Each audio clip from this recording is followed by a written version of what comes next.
Hello, everybody, and welcome to another edition of the One Step Better podcast. I am Mike Schaefer, and with me this week is Matt Patrick. Really appreciate you guys taking the time out of your schedule to listen to us blabber on about some things that we find to be important. We're going to talk today about something that we have gone through here recently and really kind of go through on a repeatedly basis. That is what it looks like to develop and bring up that next round of leadership, so that the growth that we're experiencing can be continued, also setting ourselves up for future success. And hopefully it's going to be a good conversation. You'll be able to take away some things that are applicable to your organization in ways at which you can implement some of these ideas on your own. So Matt, in order to get us started, we have to ask our icebreaker and spend a little bit of time talking about who knows what. So icebreaker for the day. What was your favorite class in school? Did you even go to school? I did a long time ago. You dropped out like third grade, is that right? I did. That right? Florida, we have to go toward 12, so we're good. Yeah. No, I'm probably like most young boys, I liked PE and lunch was my first two favorites. But actually, I've always enjoyed math.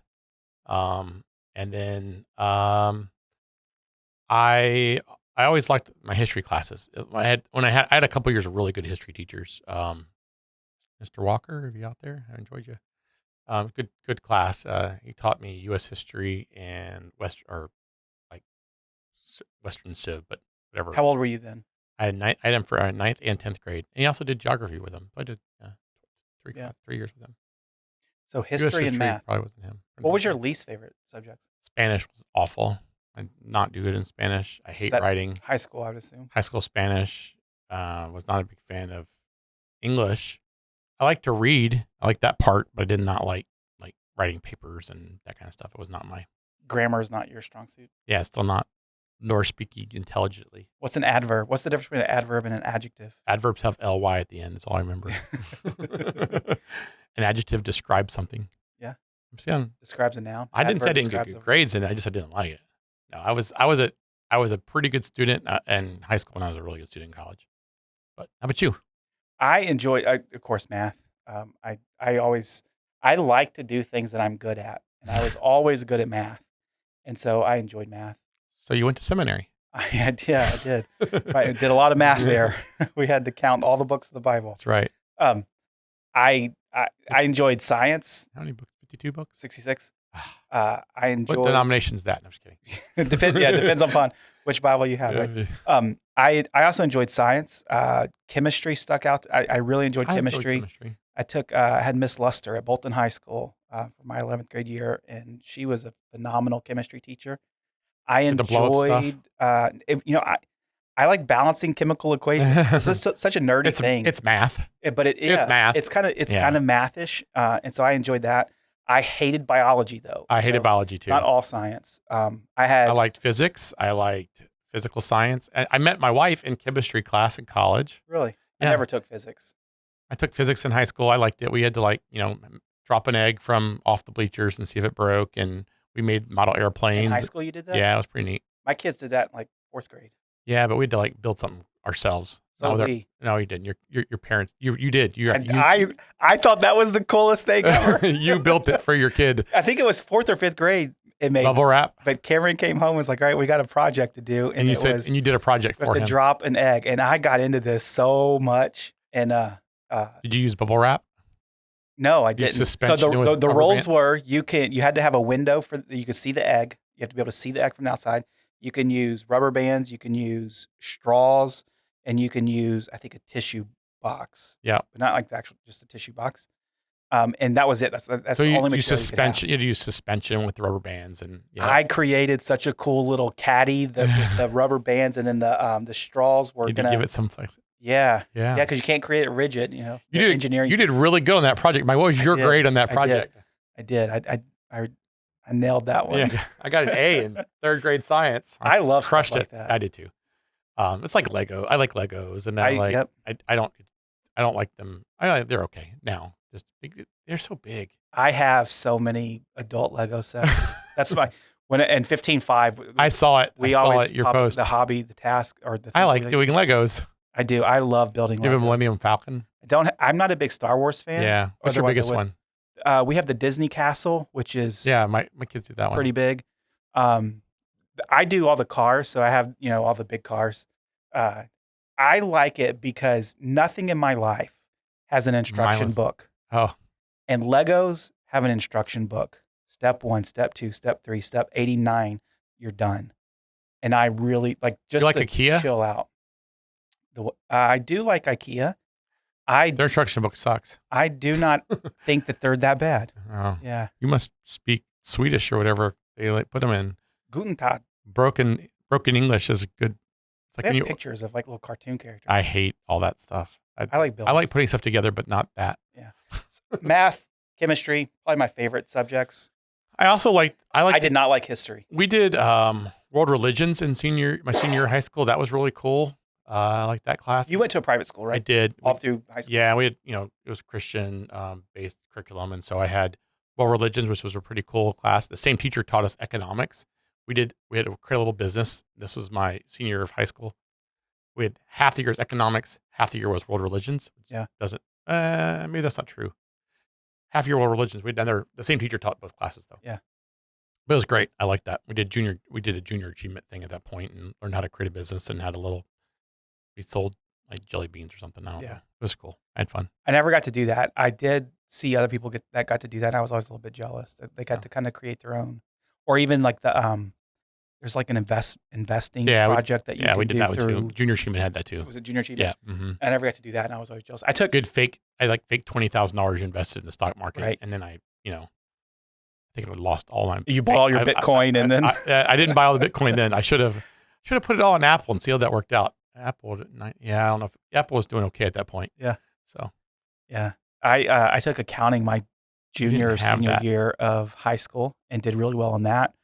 I don't know why it was more of a personal finance type class, but it was really good. They should do a class like that more often in high school. I think they have like a basic personal finance class. Some schools do, like where you learn how to balance a checkbook and understand about interest. What a checkbook is. Yeah. What do people used to use those for? Because that's we just had to reorder checks, just like two weeks ago. No, personally. And man, I write like 2 checks a month, and I really hate. I write 0. Meredith writes like 4 or 5. Yeah, we write. Yeah, and mine are usually tied to a repairman at the house. I mean, even then, I hate exactly. Can I just pay with your credit card? I think our pest people take a check. Emma's tuition takes a check, and then just a random. All right, we got to join PTO and yeah. Can I just Venmo PTO? Yeah. PTA, whatever it is. Yep. So anyway, school's fun. Everybody's back at school. Everybody's back at school. Yep. New routines for everybody right now. What's going on? Good month in or so with getting back into school, getting back into the rhythm of life in the fall. And part of that is always, this is always a period of time that's kind of a bit of a rejuvenation. If you think about 1/1, everybody's coming up with New Year's resolutions. What's new? What's going to happen? Everybody's kind of get back into the routine. I always find that the fall is another time in which that happens. And part of that, on some level, is you start to think about, from a business perspective, what the next semester or quarter or half year, whatever your terminology is going to look like. And normally with that, there's some type of training development, who's going to be responsible for what, conversations that are going to take place. And so that's my attempt at segueing into, that was good, Mike. Good job. We're going to talk about what that looks like whenever you have a layer of leadership. We're going to say managers, leaders. You can use those interchangeably for this conversation. I don't want to get too far into, who's a manager, who's a leader, what's the difference, is there a difference, all that type of stuff. And so in general, when we talk about managers or leaders in today's conversation, I want you to think about that from the lens of, we have somebody that's responsible for a department, a team, a business unit, whatever terminology you guys use, that's responsible for leading that piece of what's going on. And one of the things that we have found over time as we've grown and had some different segmenting off of our organization is that having people in place to lead those different areas is critical. Like, it will fail without it. Everything rises and falls on leaders. But identifying the people to take over those things, training them in a way to take over those things, releasing them in a way that they actually have authority and autonomy to some level to take over those things is not always difficult. So, Matt, where I want to start us in this conversation is as you started to identify a need for some layers of leadership below you, where not everything was kind of rolling up into your desk. What were some of the key things that you had to think about way early on in order to make that possible? Loss of control was very big. Like I think that was one of the things I had to be conscious of, that people aren't going to do it the way that I want to do it, and that doesn't mean it's wrong; it just means it's different. And then trust. Trust. It's trusting that they have the same intent and goal in mind at the end. And so once I felt that, once I felt that, I kind of felt like I was able to get rid of the control problem, and that's still a struggle today. But the more I get rid of that and trust people, the more they flourish. It's when I lose faith in them a little bit that I tend to back away. What does that look like for you? Whenever you start to, is this really working right or whatever it may be? What does that look like? How do you identify that in yourself? I'm not like giving up control, or Just whenever you start to feel yourself, hey, you know what? I'm trying to jump in here and maybe I shouldn't, or yeah, that's starting super to lose challenging. trust, that type of stuff. What does that look like? It's super challenging. I am a helper in nature, and I want to help them be successful in the role they're in. And sometimes me helping them isn't making them successful in the role they're in. I use the example a lot of, if your doctor gives you a diagnosis and then he or she turned around and asked another doctor why you were in that room. Am I right? That has a chance to lose credibility of the doctor in the room. Yeah. Or if I'm jumping in, I automatically lose the credibility of the other people on the team. And so I've let them be the leader. If our team knows they can go around that leader to me, and I maybe don't have that leader's back 100%, that comes apparent really quick. And then also I've lost that leader. I can lose that leader pretty quickly. It's super hard to know when to jump in and when not, and when you're helping you, when you're hurting. Yeah. I find that to be a struggle. Yeah. I would agree with that. That's always difficult whenever, I see, especially because if you're a good leader and you have good like vision, foresight type stuff, and like this is not going a direction that ends well, and there's that hesitancy to, man, is this an opportunity that I need to let it crash, or is this an opportunity where I need to grab the steering wheel? Well, or is it an opportunity where I just need to jump in and kind of remind behind the scenes? That's difficult. It's a good analogy. I'm taking pallet lessons right now, and I have an instructor in the seat next to me, and we're practicing landings. We're doing 8 landings in an hour, and he's so calm, and I'm always like, am I doing this right? Am I going to do this right? Is he going to grab that wheel? Now, I've had it happen twice in the 2 months that I've been doing lessons, or they had to they grabbed the stick in a hurry, and they didn't flinch. They didn't hesitate. It was a clear, I've done something wrong that I didn't know I was supposed to do, and they fixed it. Other than that, we're landing, and if I'm not exactly right, he'll just, hey, check your attitude, or check your, check your this gauge. What's going on over here? What do you see here? And I'm like, if I was him, I'd be like, grab that wheel. Yeah. And it's the same kind of analogy where it's like, if I see somebody going, this is not going to end well, do I nudge them back to, hey, sorry, we're off of our heading by 1 degree, just to nudge it back in, or are we about to plummet to the ground and die? And so those are, what's the severity of correct. And it's hard for you to know as you go into that, if it's, I want to nudge, but I also don't want them to fail. Yeah. Unless I intentionally want them to fail. Unless I want them to learn the lesson. I'm okay. Yeah. This is going to go bad. They need to fail here. And I would imagine for someone who does struggle with control issues, that it's easier. Your default, I would imagine, would be jump in. I'm going to jump in and grab the reins and not let this thing go down. I want it to work. Yeah. I want to help them. And if I think I can help them, why would I not help them? Yeah. But sometimes helping them is actually hurting them. So it's just, Yeah. it's challenging. And I have different leaders in different spots. So obviously you've been a leader with me now, probably the longest of our leadership group. And I very rarely jump into your space. And if I do, we've had a conversation well in advance, and we probably already along the lines of the same alignment versus I have, let's say, Kim, who is taken on a leadership role in the last couple of years, and she's still learning in a lot of areas, but she's doing a great job. But there's areas that, hey, she doesn't have experience here. Do I want to jump in or do I want her to figure it out? Mm-hmm. So hard. I find it very challenging. I find it very challenging. I think that it's always important to remember that as I'll say the leader of the leaders, you always have the ability to jump in and take the reins. And wisdom is knowing when not to do that. And for me, it is a constant reminder that being a leader means I have to continue to develop myself and my skills. Otherwise, I'm going to have an issue with actually letting my leaders be leaders that are below me. And it's a constant reminder that, this is not a destination, but it is a journey that you have to continue on for all of forever. Yeah, that's a good way of putting it. And I struggle. Well, I still want to have a purpose sometimes. And I have this 25 years of knowledge that I've made a bunch of stupid mistakes. I don't want people to make the same stupid mistake I made. And I want to help them be successful. And sometimes I'm afraid they don't want to ask for my help because they think that I don't have time or I'm busy or whatever. And I really want to jump in. There's always that hard balance of trying to figure out when's the right time. Yeah.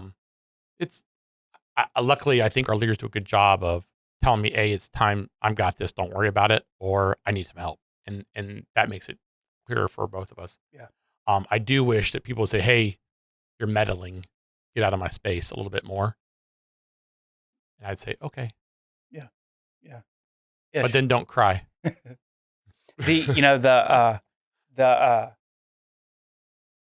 important part whenever you start to develop those leaders below you that are going to take on different responsibilities is to have a very clear understanding of what their jobs are versus what your job is.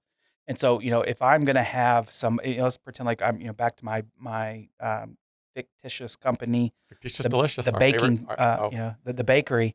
And if that's our name of our bakery, right? Fictitious Delicious. It is. It's going to be now, right? Yeah. Then, and if I own the thing, if I'm the CEO, president, founder, whatever you want to call me, this is my baby. And I've grown to the point where I have to start developing people below me or even putting them into positions below me. Then it is very important that I set them up for success, which means that it's a very clear description of what your responsibilities are versus mine. And so, whereas previous, I may be the one to cook all of the food, I also may be the one that has to jump in and sell the food sometimes. Those things don't go away simply because you have a layer of leadership below you. Now, they should reduce in the time that you're doing those things, but leadership is servanthood. And so if there's somebody that needs to get served at the front counter and there's nobody to do that, I got to jump in and do that. At the same time, I got to make sure that my head cook or whatever knows that primarily she's got to make sure that those cookies are getting cooked. And so having a clear understanding of, all right, you're going to be the back of house leader, manager, whatever you want to call them. That means that your job is to make sure that no matter what, we are cooking 186 cookies a day or 332 cupcakes or whatever your metrics are. They have to be very clearly understood that is your this is what we call a KRA. This is what winning is in your role, and you can't mess that up. And I can't be the person that jumps in, hey, you've only cooked 87 cookies. I'll help you go in and cook the other 100. Sometimes I just got to let you fail and coach you up because you missed on what winning looks like in that role. But sometimes as a servant leader, it's, hey, I know you need help to get 187 cookies a day, and I'm going to help you along with you to get 187 cookies a day, whatever that number is. And that's where it's very difficult as a leader to know, do I need to jump in because you want my help, or do you not want me to jump in? I need to let you fail, or you got this. All those are very challenging. Yeah. We have deadlines. And so end of the day, if Sandy goes, I've got 200 tax returns to get done still, and we are a month away, and she goes, I do not have enough hands to do it. And I know in my back of my mind, I can grab 30 tax returns. Is it my role to jump in or go, Sandy, go figure out? Like that's what I run into. That's the challenges that I run into. To that point though, I think there's a very clear difference between, hey, we have 200 to do and we're 3 months out and I don't think we can get it done. And I'm raising my hand and saying, hey, I need some help because this is not going to hit. Correct. Versus, hey, it's due next week and we have 100 left, 200 left to go. And they're not going to get done. You know what? I may have to jump in because failure in that exact example is not really an option in our world. Correct. But at the same time, you best believe there's a conversation coming that next day saying, you knew about this a month ago, 6 weeks ago at some point, and you waited until the last minute to raise your hand. And that is in no way whatsoever okay. And what are we going to do next time to make sure that does not ever happen again? Correct. And that's where it's the both sides of the coin to say, you know what, I need to jump in here because this is a mission critical, it has to happen type of situation versus you know what, if we fall short by 20 cookies today, we'll make 20 tomorrow and it's not what happened today that caused us not to meet our goal. How can we fix that so it doesn't happen again? And that is part of the challenge. Identifying leaders is a big part of this too, and knowing that you have the right leaders to help you get to where you go, or do you not have it yet, and you need to keep that hat until it's time. That was, as we've grown, I've released, different hats, and we've worn, like you've worn other additional hats. You ran our sales and marketing team for a while until we found the next person to run that, and that became Shelby. And now Shelby runs it, and she uses us as a sounding board, but she runs her team. But yet we still are involved in making and supporting her to help sure she's being successful in her team. Yeah, and I think that's where you start to see that the different layers of leadership start to play out their roles. Whereas your role, isn't really any longer jumping in. I mean, if it has to get done, it has to get done. But generally speaking, your role isn't jumping in to do tax returns. No. Your role now is kind of coaching that person, in our case, Sandy, on what resources she has available to her, or even equipping her with more resources if necessary to get the tax returns done. Correct. And that's, if you're a solopreneur or you've even grown to the point where you need to start adding layers, it's hard to flip that switch between I'm the tactical doer and now I have to be more of a strategic thinker, because it's, for a lot of people, that does not happen naturally. And it takes a lot of work to perfect that skill. Challenge to get rid of. So this is going back to the myth, right? It's I'll say the doer versus the manager versus the owner, and knowing which hat you have to wear when and when you're going to get rid of that hat. I think as you are growing your business, you're only as good as your ability to develop your leaders below you. And so I looked at it as we continue to grow, we've gotten 30, 30 odd, 34, I think today, people on a team. I couldn't have all 34 people reporting to me. Yeah. I also know that I'm not the best. I'm also not going to be leading our team to be as successful as I can, because we've got, I can't give them all the resources. Just one hat that you have to wear. I can't even give them all the resources they need in any one of those teams. So I had to say, okay, well, for a lot of times I got, Rick managed a lot of our sales and marketing efforts for a long time, and he did a great job with it. But at some point, I was still involved in that. You've been running the payroll team for quite a while, and you're developing leaders now under you. Mm-hmm. And so that's the next wave of how do we continue to grow? We have to keep developing the next wave of leaders so that we can continue to grow the way we want to grow. Yeah. And, if you don't really have any desires to grow a business, then this probably isn't a podcast that you're going to really get a lot out of. But I think the reality is, if you want to, like you just said, if you want to grow a business, if you want to continue to scale up in size, whether that's you can get yourself out of the day-to-day. Like you may not want to grow it anymore. You just want to get yourself out of the day-to-day. You have to be able to backfill the leadership capacities, or it's going to crumble. It's that important of an issue. And so you mentioned, one of the things that we are focusing on now is, what does it look like to develop, because this is something that's more, right, where are we going to be in 5 years? The vision type stuff, a strategy is, what is it going to look like to develop that another tier of leaders, that's the leaders developing leaders that are developing leaders that are developing leaders type situation.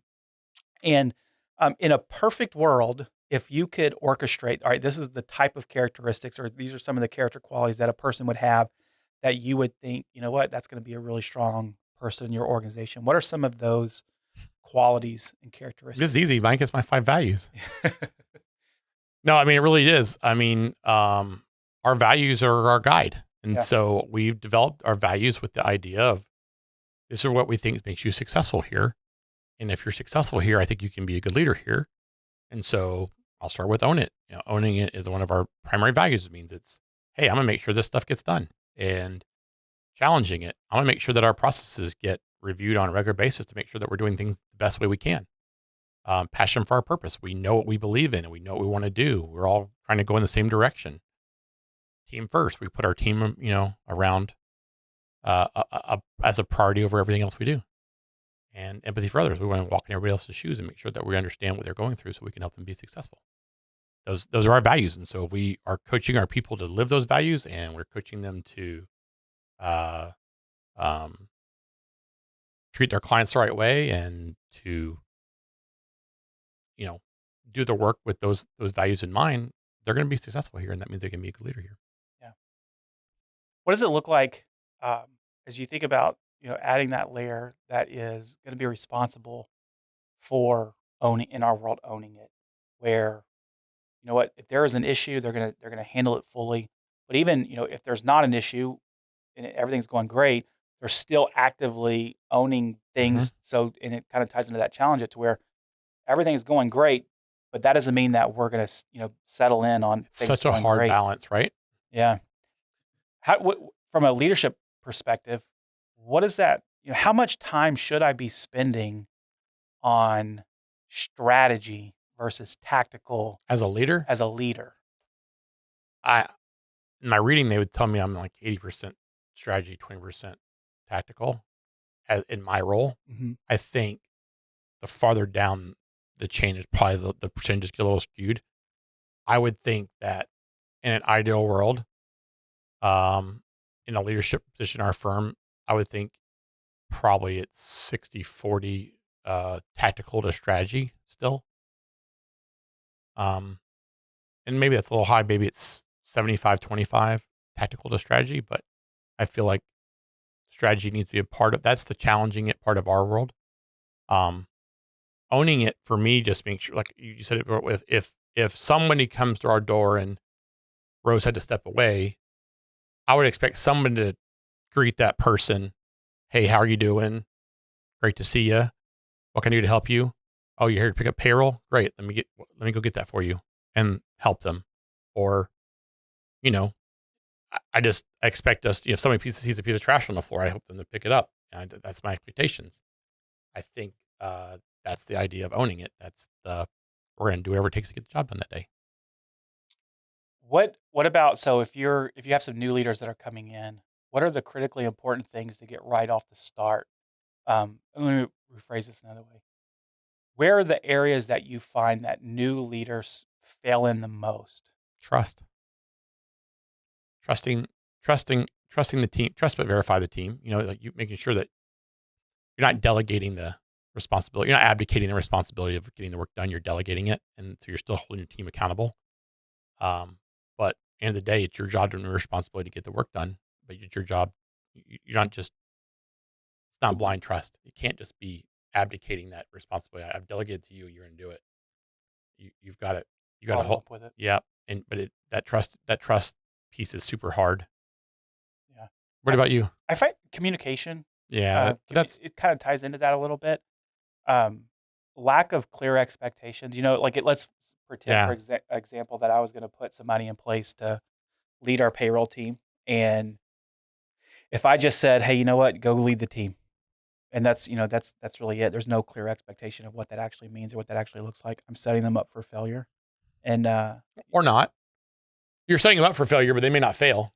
they may not. They may. Because I'll be honest, I didn't do a great job of telling you that when I want you to run payroll, but you took the ball and run with it, and we kind of figured it Correct. out. But that doesn't mean I was very clear. I want you to run the payroll team, and this is how I want you to do it. And I don't think that's the norm, though. yeah, I think the norm is you got to have some clear guide rails and I don't know, metrics or some we had a good expectation setting. expectations of what we wanted it to be.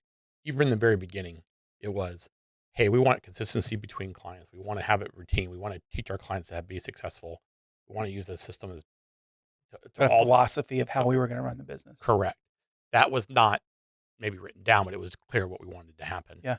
I think, if you look at all of our team leaders, I think they all have a good expectations of what does we look at their role today. And we may not have had it written down before, but we do now. But they all had pretty clear expectations. But it's very easy to get lost in that way. It can't just be let them go. Yeah, and one way that I think that we're a little bit different, though, as a service-based business that has a very clear, what the terminology we use internally is the sandbox that we play in, and we operate really, really well in that sandbox, and we know not to get out of it because things start to go off the rails. But if I'm in an organization that is maybe a product-based business or that doesn't have a very clearly defined sandbox, those expectations are much, much, much more unclear. Because I could say, hey, you know what, Matt, you're going to go lead the, the toy division of our retail shop, and we don't sell any toys, Mike. that may be, but I don't tell you, hey, this is what development of that division looks like. I always think of this as like the landscaper, or I'll say the guy in construction who could do a million different things and who hasn't decided they're going to do fences versus, remodels versus new homes. Or I think of the marketing firm who says, yep, I can do any type of marketing you want. Digital, print, online. I create websites. I do logos. But you do all those, maybe not as good as you wish you did. I think of that. And so when you're giving people guidance, it helps to go, I want you to go do this way. This is a service we're going to offer. We have done a great job of defining our boxes of what we sell and what we do not sell. And that creates a lot of clarity. But if you're just now adding a layer of leaders that are around you and you don't do that, you're not setting them up for the absolute way of success, because they're going to go run with their ideas of what that role should look like instead of what that role looks like in your mind. And ultimately, because we're going to talk about this in OnRamp on Thursday, the managers / leaders in your organization have to operate within the umbrella that is defined by their leaders over them. And to the extent that they operate outside of that umbrella, they're at risk of their own personal failure. They're going to get wet. Yeah. And that's really important to define from the top leader's standpoint, to say, this is the sandbox that we want you to operate in. And you get out of the micromanagement piece by not necessarily giving all the details of how or what you're going to do, but these are the guardrails in which you're going to operate. Makes a ton of sense. That has to be defined. And if it doesn't, things are going to get sideways. And as we've expanded into services that aren't as clearly in our sandbox, that is when our lack of clarity has provided opportunities for friction. Not necessarily just, hey, this isn't where I wanted to go, and this person didn't really know where they were supposed to go. And next thing you know, we have this little friction there that can be fixed, but it usually is, we need to clear that up. We need to understand. And we've had that happen, recently, and we'll probably have it again. But defining what we sell when we're kind of outside of our norm as we continue to grow and expand into additional services has been where we have some issues. Yeah, and especially if you have that shiny object syndrome, where I don't ever have that. The next greatest thing is popping up, and it's like, well, we don't really have that in our sandbox, but I'm kind of intrigued by this, and maybe we need to create a sandbox for it. Well, there needs to be a little more developed thought behind that than, hey, let's just hire somebody, put it in place. I just say my magic phrase. I'm thinking out loud. Yeah. And we don't really, shiny object syndrome in our world is more, how can we stay in our sandbox better, more than add sandboxes. But there's plenty of there's plenty of people out there that run organizations. I got one, by the way. We'll talk about later. Yeah, I got a great business opportunity. I actually do. But maybe we want to add this new product, or maybe this new line of service, or whatever it may be. And sometimes it's easy just to think, well, I can go hire somebody that has a lot of experience doing that and let them do that. And but they're also going to come with a bunch of preconceived ideas of what that looks like that may be different than what you actually is up in your brain. And my problem is I have ideas in my head that I can't articulate to my mouth. Yeah. It happens from time to time. Yeah, I think a lot of people struggle with that. And so it's really, really important to be clear. Well, you didn't finish that sentence. You said, I think there's a lot of people that struggle with that with you. Matt, I think that you struggle with this all the time. Yes, I know. No. I mean, it's true. Everybody struggles with that to some extent, because we think in pictures. We communicate with words, and our pictures and our words don't always line up. You have a dream house in your head. Yeah. Can you put it on Yeah. You articulate. And I'm not an artist. Therefore, when I start to draw that out and color it, maybe I chose the wrong color gray because in my head, I don't know how to make that color gray or, whatever it is. Yeah, you do. It's the same color gray that everybody uses. It's the repos gray, right? That's right. It's simply white. Yeah. Simply white. Yeah. But that's absolutely true. We think in pictures, but we communicate with words, and those two things don't line up.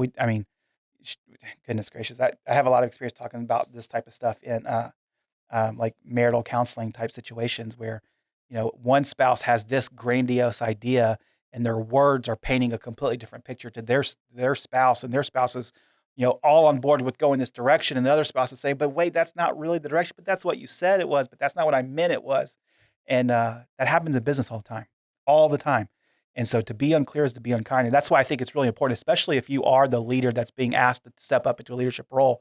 What I did with you early on You're very is clear. I said, very clearly, I will do this as long as I get to do it. I am not going to do this if you're going to try to do it through me. And what I didn't mean like, hey, you know what? You don't have any input or any feedback, but ultimately this has to be able to be done my way or I can't do it successfully. And I think it's important that leaders. That's just a lot of maturity, though. That's not something that a leader often has the ability to do. If you have a new leader that doesn't have a lot of leadership experience, absolutely, that's a new realm. And that is hard for me as a leader, as I'm developing leaders going, I see this person can be a really good leader. I need them to take this and own this leadership role, this more. Yeah.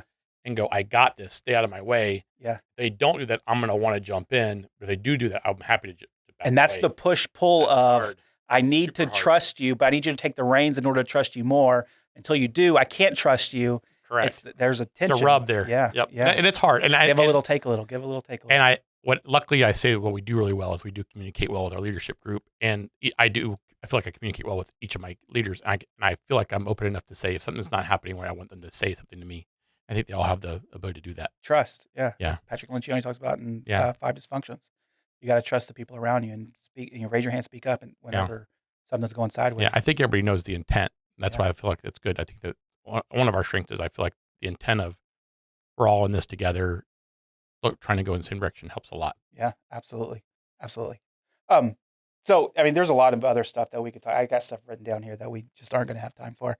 But anyway, if you are at that point where you got to develop some next layers of leaders, or if you're wanting to grow or get yourself, like to your point, Matt, where you really want to kind of get out of some of those day-to-day operational or tactical sides of your organization, you got to really think about who's going to backfill, because those tasks, that role is not just going to disappear because you don't want to do it anymore.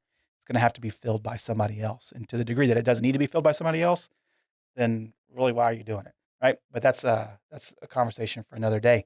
So let's finish things up. We talked last week, we talked a little bit about the difference between it's not personal, it's business, and how do we... It's not personal, it's business. We walk that. What does that even mean? That's right. And how do we walk that line? The question, I think this is a really, really good question. The question is, I'm getting pressure to hire, friend or family member from my upper people, but I don't think that they could do the job. How do I go about saying, hey, you know what, this isn't a great fit? We don't hire friends or family. Let me ask you this. So I'll put this personal to us, and maybe we can talk about it that way. Let's pretend like you came to Caitlin, who is our front door for anything recruiting, and said, hey, Caitlin, I need you to hire, we're going to use that language. I want you to hire Becky, and Becky is my aunt, and she needs a job, and she's, she is what she is, but we're going to hire her. How would you want Caitlin, and then through that process, the other people that are involved to address that with you? That's super hard. If I've said I want you to hire them, I want you to hire them. Yeah. If I said I want you to interview them through the process, I want you to interview them through the process. I've hired people that I know aren't a great fit because I want to help them get through something. I've employed my daughter, who is an intern here, well before she should be working here. And I go, well, but I said, I want you guys to give her work. If she can't do the thing, this was a couple of years ago. She's done a great job this year. But 2 years ago when we hired her, I'm like, I don't know what we're going to have her do. We can clean the closets. I don't know what we're doing. But the reality is it wasn't like, hey, we're going to put you through the interviewing process. Now, I have also had people who they're a friend of a friend or they're a friend of the family that I really don't know them that well.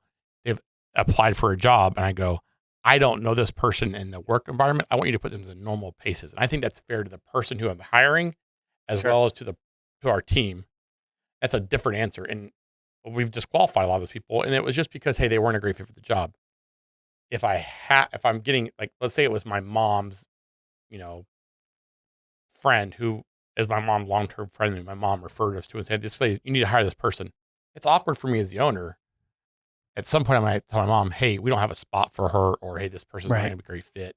I need to have a conversation with my mom who refer us to him. And so let's go back to that first example, because I'm curious here, and I know we're running out of time. But if it was hey, I need you to hire Becky, and at some point someone who you trust and understand and respect in our organization will have to come to you, or would it be expected to come to you and say, hey, Matt, I know that you said hire this person.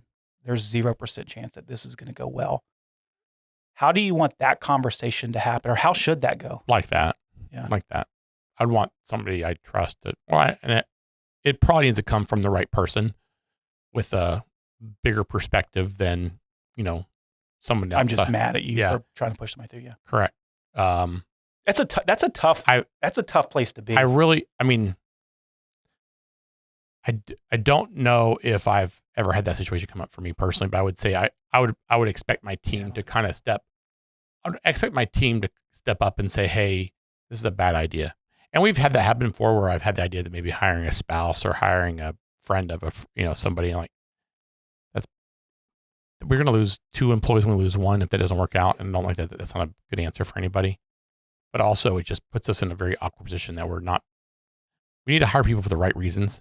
Mm-hmm. And it's, to help our team get better. Yeah. So. I think this is an interesting topic, because it is a tough spot to be if you're a hiring manager or an HR or even just a manager at an organization, and you're saying, hey, you know what, I got this buddy who I think could maybe do the job. Let's go ahead and hire him and figure it out. And other people are looking over there saying, oh, heck, my goodness, this kid has no chance. Train wreck, right? That's a tough dynamic to work through. Yep. And I don't think we've ever really had that problem, honestly. Well, we've had situations come up where I've circumvented our hiring process, or somebody else has circumvented the hiring process in general. And in hindsight, I go, it's worked out some, but it also hasn't always worked out. Mm-hmm. So I have to be willing to take that risk. And I also have to think of the turmoil that can cause.